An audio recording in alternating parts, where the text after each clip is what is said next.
호세아를 보면 이 한 가정의 이야기로 시작하는데, 이 가정의 이야기를 우리가 마주하게 되는 것이죠. 남편인 호세아, 아내인 고멜이 있습니다. 그런데 이 아내는 어떤 아내냐? 맨날 남편을 저버리고 다른 남자를 쫓아가는 거예요. 자꾸 쫓아갑니다.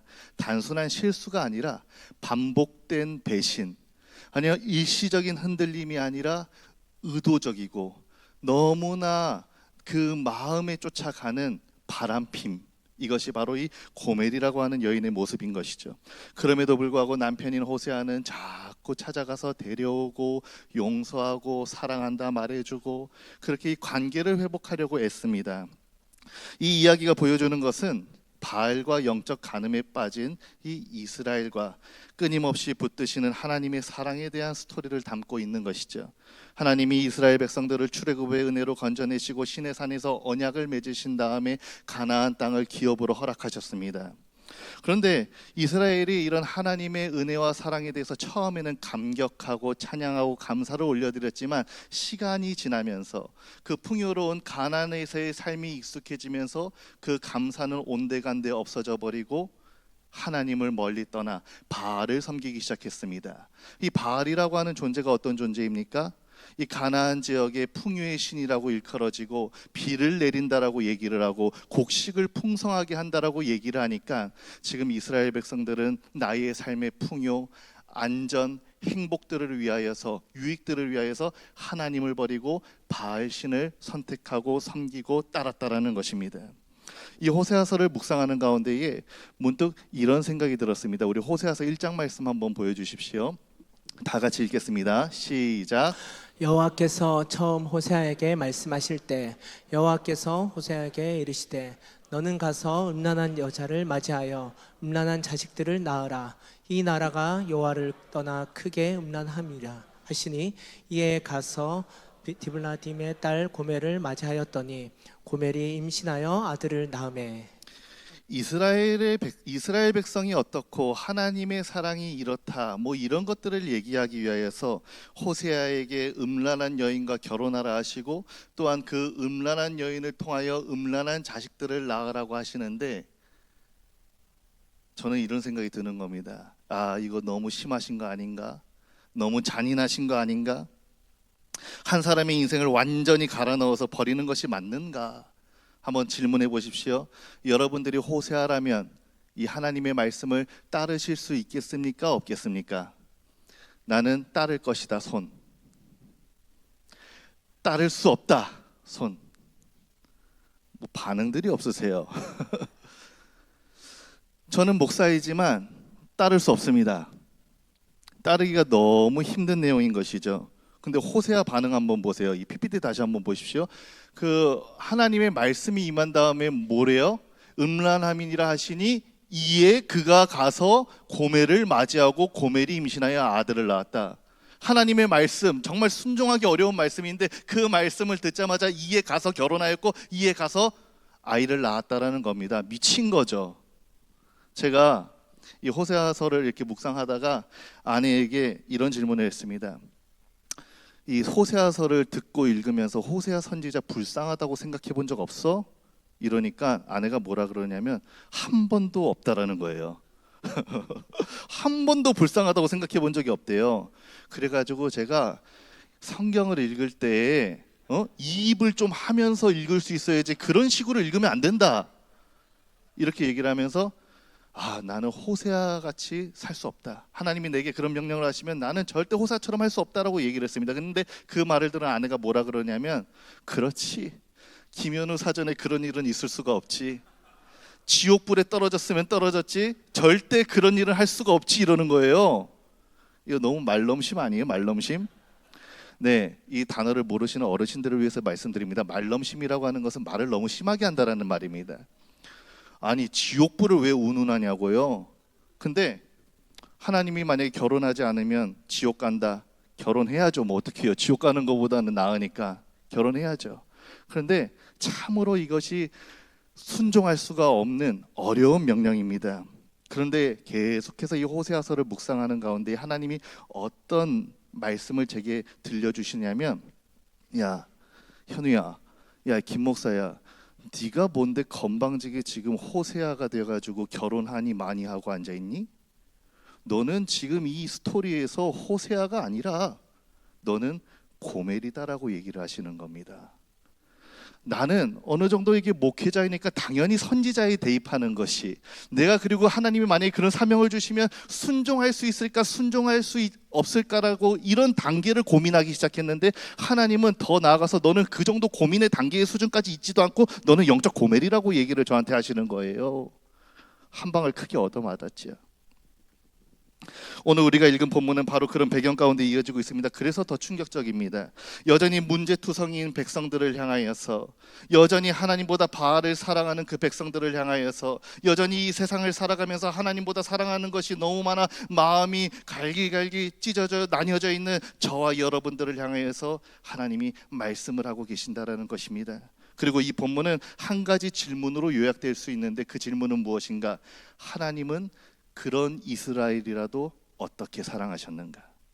하나님은 그런 저와 여러분들을 어떻게 사랑하시는가? 오늘 본문을 통해서 하나님의 사랑의 방법을 우리가 살펴보고자 합니다. 호세아서 2장 14절 말씀 한번 다 같이 읽어보겠습니다. 시작. 그러므로 보라, 내가 그를 타일러 거친 들로 데리고 가서 말로 위로하고.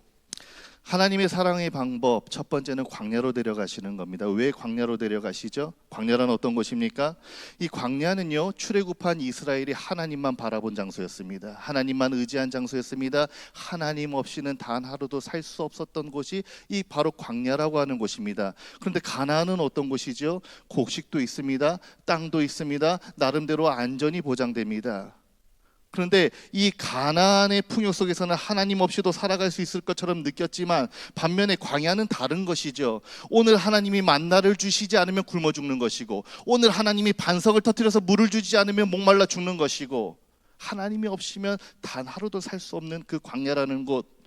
어쩌면 사랑이라는 것은, 하나님의 사랑의 방법이라는 것은 채워주시는 것이 아니라 때로는 내가 하나님의 붙들고 있는 것을 내려놓게 하시는 것 아닌가, 이런 생각을 해보게 됩니다.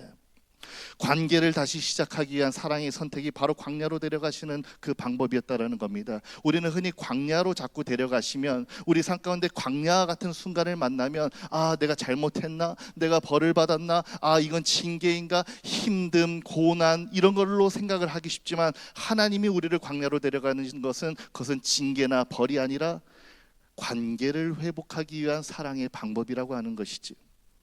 그리고 하나님은 이 광야에서 말씀으로 위로하시는데, 여기서 위로한다라는 말은 단지 어떤 감정, 마음을 달래준다라는 말이 아니라 원어적으로 보면 마음에 대고 말을 한다라는 것입니다. 마음에 대고, 어떤 마음에 대고 지금 말을 하고 계시는 것일까요? 하나님을 사랑하는 마음에서, 정한 마음에서 흔들려져 버린 마음, 내가 변질되어져 버린 마음, 그 마음에 대고 하나님이 말씀하시기 시작했다라는 것입니다. 그때 뭐라 하십니까?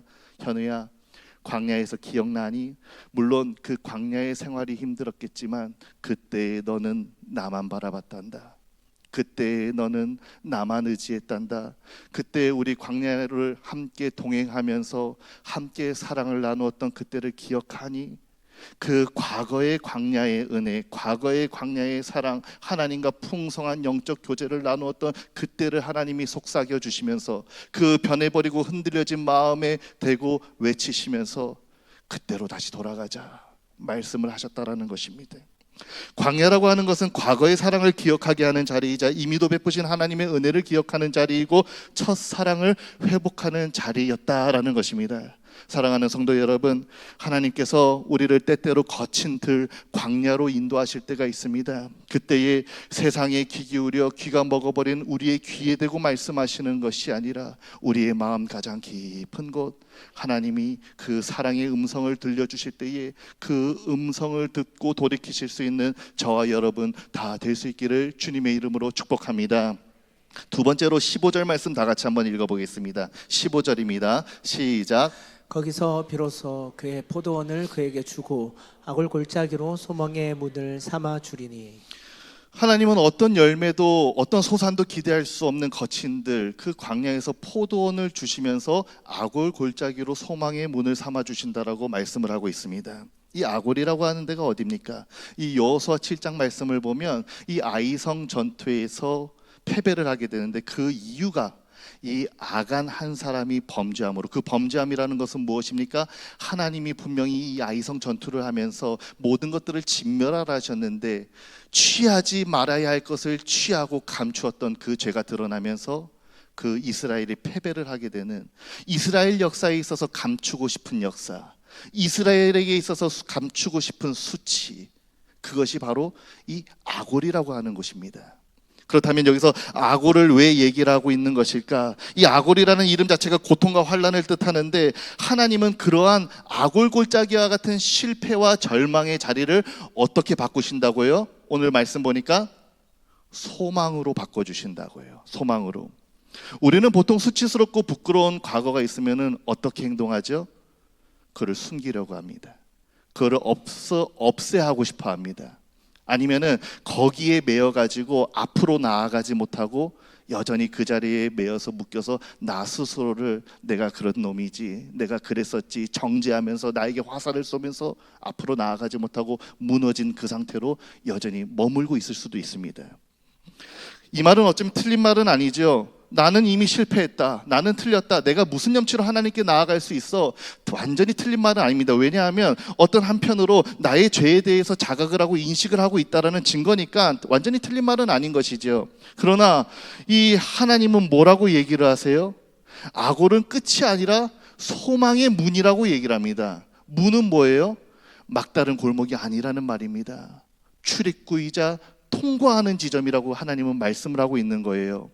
고멜의 입장에서 보실까요? 광야에서 호세아 선지자가 설득을 해서 어찌저찌 해가지고 이제 돌아가고 싶은 마음이 생겼는데 선뜻 발걸음이 떨어지지 않는 겁니다. 왜요? 내가 지은 죄가 있으니까. 아무리 타이르고 아무리 설득하고 또 내 안에서 돌아가고 싶은 마음이 들어도 나의 지난 잘못들이 선뜻 따라 나서지 못하게 합니다. 우리의 삶에도 아골골짜기와 같은 시간들이 있습니다. 아골골짜기와 같은 일들이 있습니다. 그래서 내가 하나님께 돌아가고 싶지만 그것이 나의 발목을 붙잡아서 하나님께로 나아가지 못하는 죄송스러운 마음들이 우리 안에 들 때가 있습니다. 그때 하나님이 무엇이라고 말씀하시느냐면 너 아골골짜기에 매여 있지 말고 그거는 통과하는 지점이니까 빨리 거기서 나오라고 얘기를 하시는 거예요.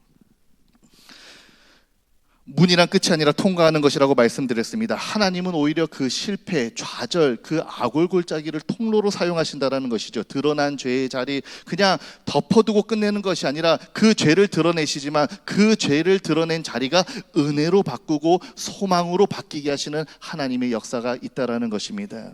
그때에 우리는 내가 하나님으로부터 멀어진 자리에서도 하나님은 떠나지 않으셨다라는 것을 깨닫게 됩니다. 그때에 내가 넘어졌던 자리에서도 하나님은 붙들고 나를 일으켜 주셨다라는 것을 깨닫게 됩니다. 그것이, 그 깨달음이 바로 우리에게 소망의 문이 되어진다라는 것이죠.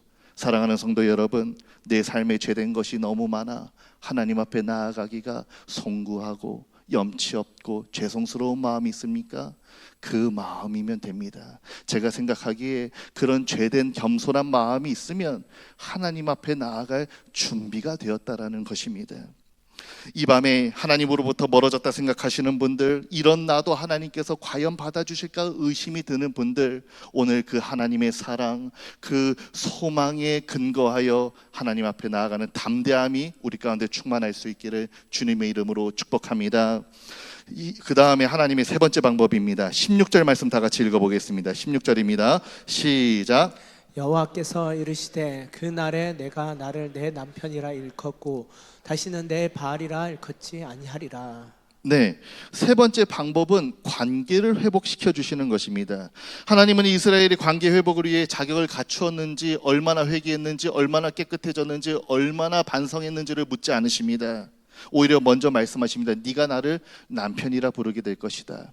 우리는 호세아의 고멜의 상황에서, 고멜의 입장에서 따라가고 있습니다. 고멜이 이제 소망의 문으로 만들어준다니까, 내가 너의 실패, 지난 과거를 내가 기억지 않다라고 말하니까 어찌저찌 해서 호세아 선지자를 따라서 집으로 돌아왔습니다. 그런데 집에 왔는데 남편을 남편이라 불러야 되는데 여전히 남편이라는 말이 입술에서 떨어지질 않는 겁니다. 왜요?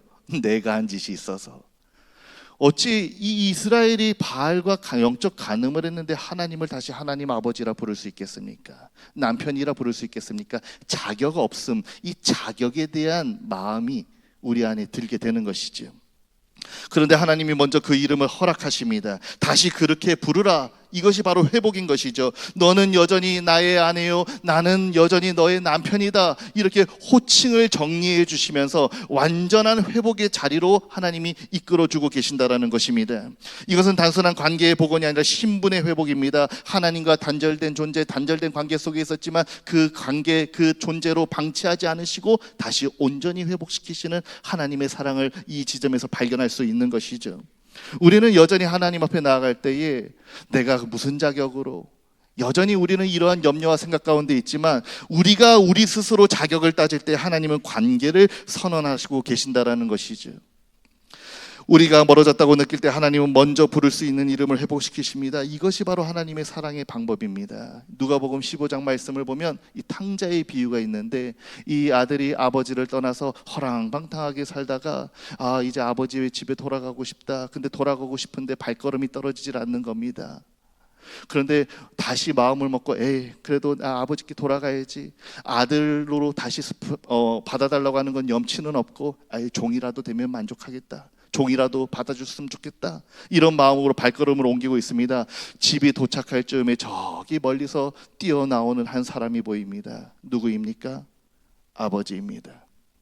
그 아들이 떠난 그 순간부터 그 떠난 길을 바라보면서 하염없이 기다렸던 아버지, 그 아들이 보이자마자, 멀리서 보이자마자 한 걸음에 달려와서 안아주시고 입 맞추시고 신을 신겨주시고 반지를 끼워주시면서 내 아들이 돌아왔다고, 내 사랑하는 아들이 돌아왔다고 그 관계를 회복시키고 잔치를 베푸시는 그 아버지의 사랑.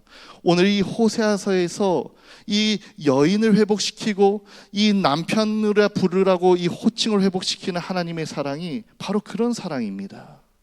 떠났지만, 돌아올 수 없는 존재지만, 정말로 염치 없는 존재지만, 그럼에도 불구하고 하나님이 안아주시고 회복시켜 주신다는 것이죠.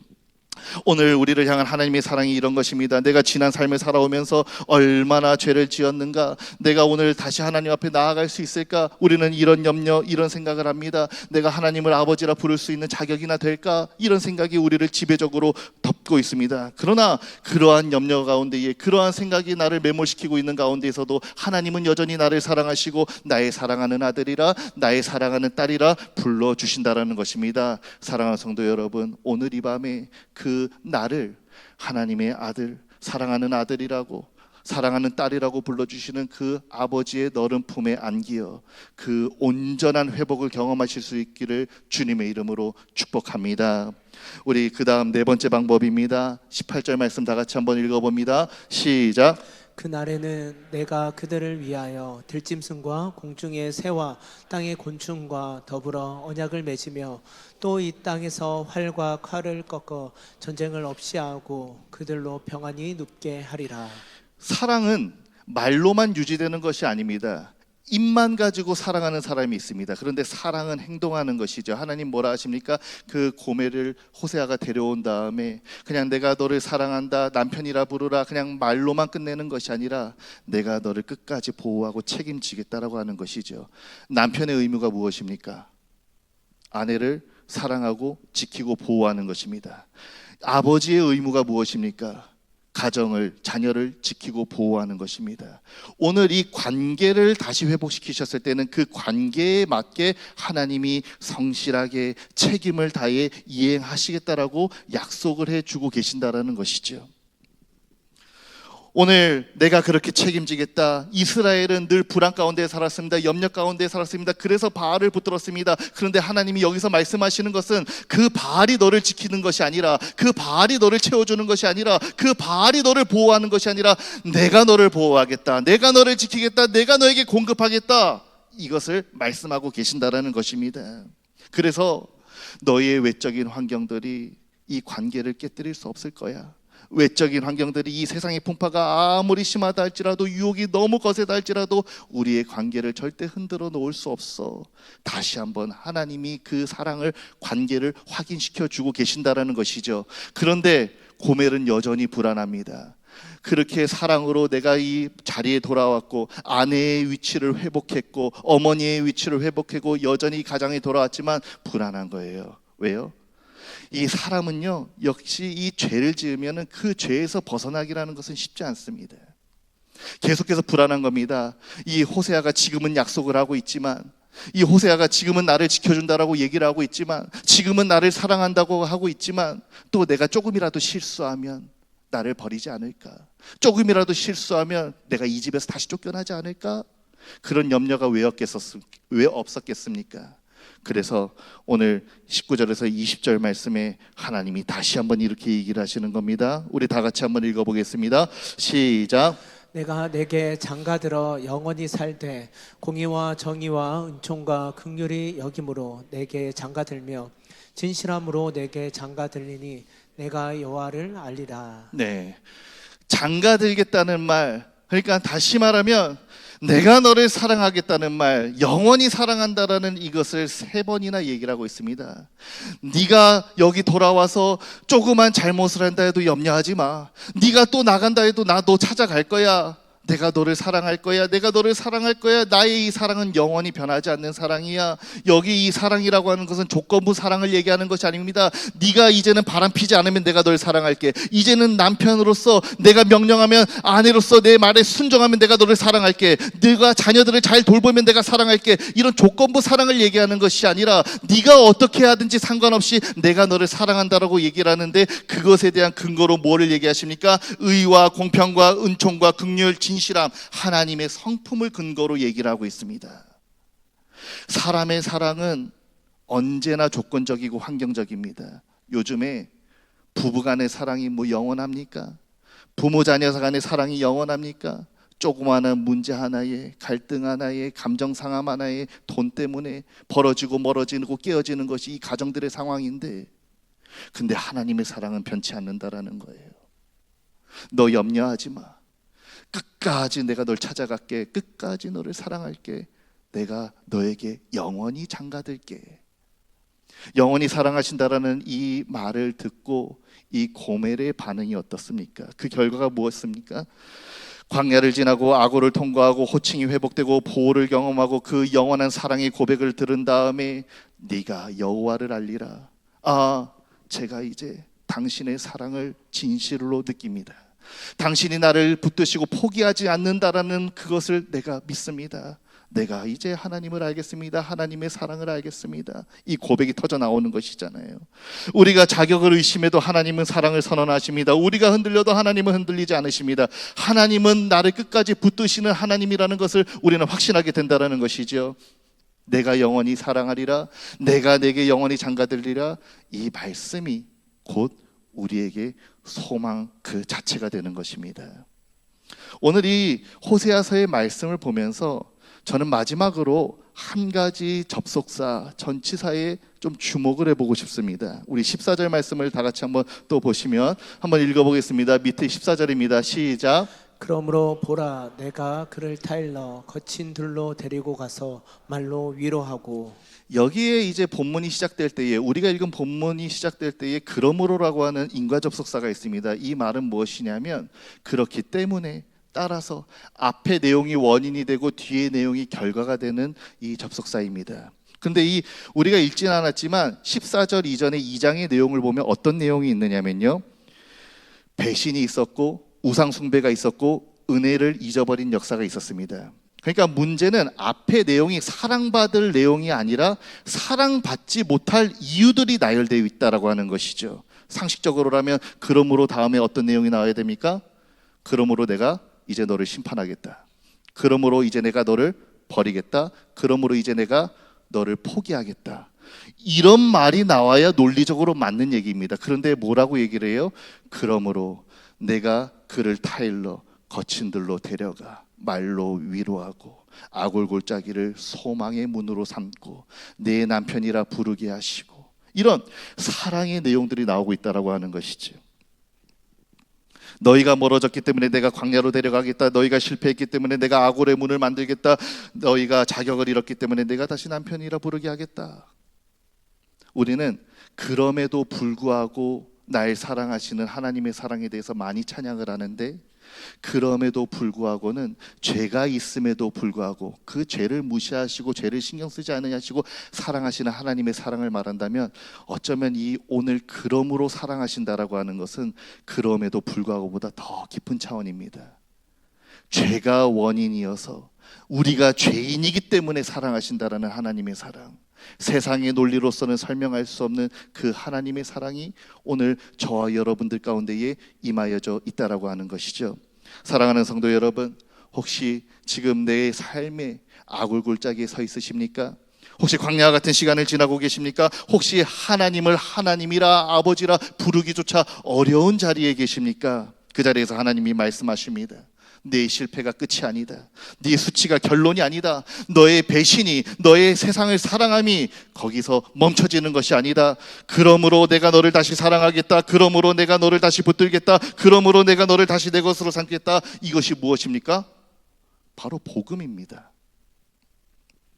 우리가 하나님을 붙든 것이 아니라 하나님이 우리를 붙드셨습니다. 우리가 돌아온 것이 아니라 하나님이 우리를 광야로 데려가셨습니다. 우리가 자격을 회복한 것이 아니라 하나님이 먼저 관계를 회복해 주셨습니다. 그러므로가는 이 한 단어는 우리의 모든 연약함을 뒤집는 하나님의 사랑을 표현하는 단어라고 하는 것이죠. 우리가 사랑을 받을 자격이 없기 때문에, 우리가 무너졌기 때문에, 우리가 실패했기 때문에, 그러므로 하나님은 더 깊이 우리를 사랑하시는 것입니다. 하나님을 떠난 백성을 끝내 포기하지 않으시는 분이라는 것이죠. 그리고 오늘도 그 사랑이 우리에게 임하여져 있는 줄 믿으실 수 있기를 바랍니다. 오늘 그 변치 아니하시는 영원하신 사랑, 그 사랑에 힘입어 날마다 담대함으로 하나님께 나아가실 수 있는 저와 여러분 다 될 수 있기를 주님의 이름으로 축복합니다. 이 시간 함께 찬양으로 나아가실 텐데요, 주님은 신실하고 우리는 주님께 대하여서 신실하지 못하지만 하나님은 우리에게 대하여서 신실하십니다. 돌아보면 여전히 그 자리에 계시고, 돌아보면 여전히 나를 안아주시고 나를 사랑하시는 그 하나님, 오늘 그 하나님의 사랑을 기억하며 찬양으로 고백할 수 있기를 바랍니다.